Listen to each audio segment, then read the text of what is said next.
Don't skip this video if you're looking for honest review. And today I'm going to review Medicube Kojic Acid Turmeric Resurfacing Toner.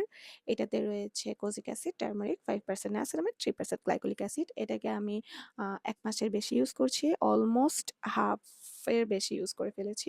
So I have some reviews to share. আমি হলো এটা নজলটাকে change করে spray বোতল type বানিয়ে নিয়েছি so that আমার অ্যাপ্লিকেশনে ইজি হয়। If you want you can use it with toner pads. Without toner pads আমি সাজেস্ট করবো না, সিন্স এটা এক্সফোলিয়েটিং টোনার। নাও আমি এটার ব্যাড সেটটা দিয়ে স্টার্ট করি। ব্যাড সেটটা হলো এটা কোনোভাবেই আই এরিয়াতে অ্যাপ্লাই করা যাবে না। চোখের আশেপাশে বা আইলিডসে যদি ভুলেও কখনো লেগে থাকে, ইট বার্নস লাইক হেল। খুবই খারাপ অবস্থা হয়ে যায়, সাথে সাথে পানি দিয়ে ধুয়ে নিতে হয়।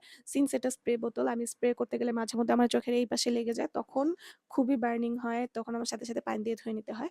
সো ফার আমি হলো এটার ডাউন সাইড বা ব্যাড সাইড এটাই দেখেছি। Other than that this is a pretty decent toner. এটাতে থাকা সবগুলো ইনগ্রিডিয়েন্টই ব্রাইটেনিং অ্যান্ড এক্সফোলিয়েটিং এ হেল্প করে।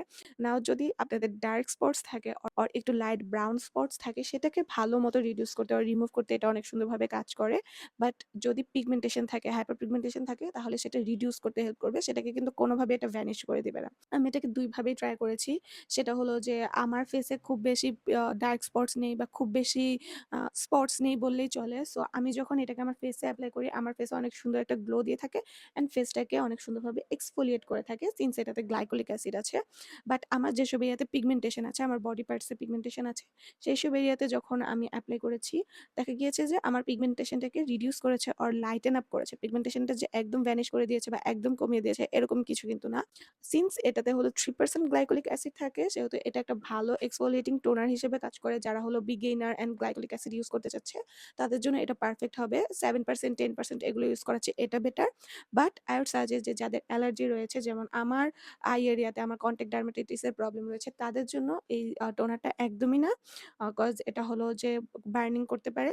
But if you don't have any allergic problem or dermatitis, also if you have dark spots or pigmentation, এটা হলো অনেক ভালো একটা টোনার হিসেবে কাজ করবে। ইভেন অর্ডিনারি গ্লাইকোলিক অ্যাসিডের সাথে হলো অনেকে কম্পেয়ার করে থাকে। ওটার চেয়ে আই গেস এটা বেটার হবে, কারণ এটাতে হলো আরো brightening ingredients such as niacinamide, kojic acid গুলো রয়েছে। So this one will work faster and better.